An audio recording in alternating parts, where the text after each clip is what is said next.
पाठ 11 मैं और मेरा देश। पाठ परिचय।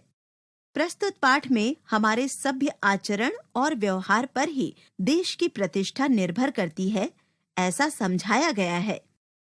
हमारे देश के महान संत स्वामी राम तीर्थ एक बार जापान गए। वे रेल में यात्रा कर रहे थे। एक दिन ऐसा हुआ कि उन्हें खाने को फल न मिले। उन दिनों फल ही उनका भोजन था। गाड़ी एक स्टेशन पर ठहरी। वहां भी उन्होंने फलों की खोज की, किंतु पा न सके। उनके मुंह से निकला, जापान में शायद अच्छे फल नहीं मिलते। एक जापानी युवक प्लेटफॉर्म पर खड़ा था। उसने ये शब्द सुन लिए। सुनते ही वो भागा और कहीं दूर से एक टोकरी ताजे फल ले आया।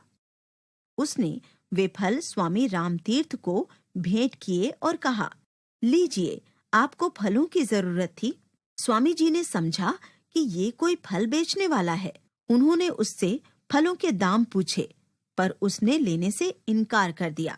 बहुत आग्रह करने पर उसने कहा, आप इनका मूल्य देना ही चाहते हैं तो अपने देश में जाकर किसी से ये न कहिएगा कि जापान में अच्छे फल नहीं मिलते। स्वामी जी युवक का यह उत्तर सुनकर मुग्ध हो गए।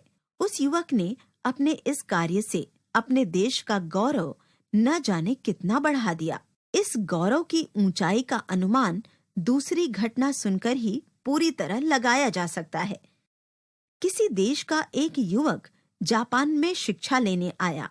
एक दिन वह सरकारी पुस्तकालय से कोई पुस्तक पढ़ने के लिए लाया। इस पुस्तक में कुछ दुर्लभ चित्र थे। इन चित्रों को उस युवक ने पुस्तक में से निकाल लिया और पुस्तक वापस कर दी। किसी जापानी विद्यार्थी ने उसे देख लिया और पुस्तकालय को इसकी सूचना दे दी। पुलिस ने तलाशी लेकर वे चित्र उस विद्यार्थी के कमरे से बरामद किए और उस विद्यार्थी को जापान से निकाल दिया गया। अपराधी को दंड मिलना ही चाहिए, पर मामला यहीं तक नहीं रुका। उस पुस्तकालय के बाहर बोर्ड पर लिख दिया गया कि पुस्तकालय में इस विद्यार्थी का प्रवेश तो वर्जित है ही, उसके देश के निवासियों का भी प्रवेश वर्जित है। जहां एक युवक ने अपने काम से अपने देश का सिर ऊंचा किया था, वहीं दूसरे युवक ने अपने काम से अपने देश के मस्तक पर कलंक का ऐसा टीका लगाया जो ना जाने कितने वर्षों तक संसार की आंखों में उसे लांछित करता रहा। हम यह समझ लें कि हमारी हीनता और श्रेष्ठता का संबंध देश की हीनता और श्रेष्ठता से जुड़ा हुआ है।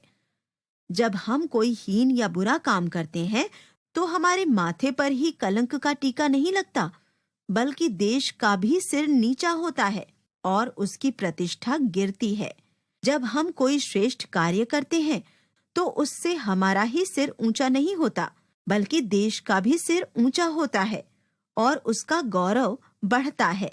इसलिए हमें कोई ऐसा कार्य नहीं करना चाहिए जिससे देश की प्रतिष्ठा पर आंच आए।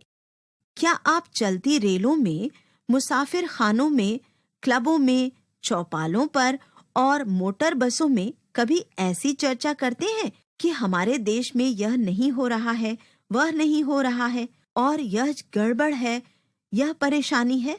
साथ ही क्या आप अपने देश की तुलना किसी अन्य देश के साथ करते हैं कि कौन सा देश श्रेष्ठ है और कौन सा देश हीन है? यदि हाँ, तब आपको चिंता होगी कि देश की प्रतिष्ठा को बनाए रखने के लिए हमें क्या करना चाहिए। क्या आप कभी केला खाकर छिलका रास्ते में फेंकते हैं? अपने घर का कूड़ा बाहर फेंकते हैं? अपशब्दों का प्रयोग करते हैं? इधर की उधर, उधर की इधर लगाते हैं? अपने घर, दफ्तर, गली को गंदा रखते हैं? होटलों, धर्मशालाओं या दूसरे ऐसे ही स्थानों के कोनों में पीक थूकते हैं? उत्सवों, मेलों, रेलों और खेलों में ठेलम ठेल करते हैं?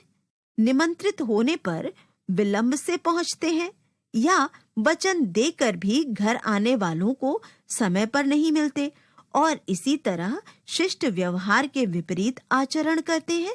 यदि आपका उत्तर नहीं है तो आपके द्वारा देश का सम्मान बढ़ेगा और संस्कृति भी सुरक्षित रहेगी।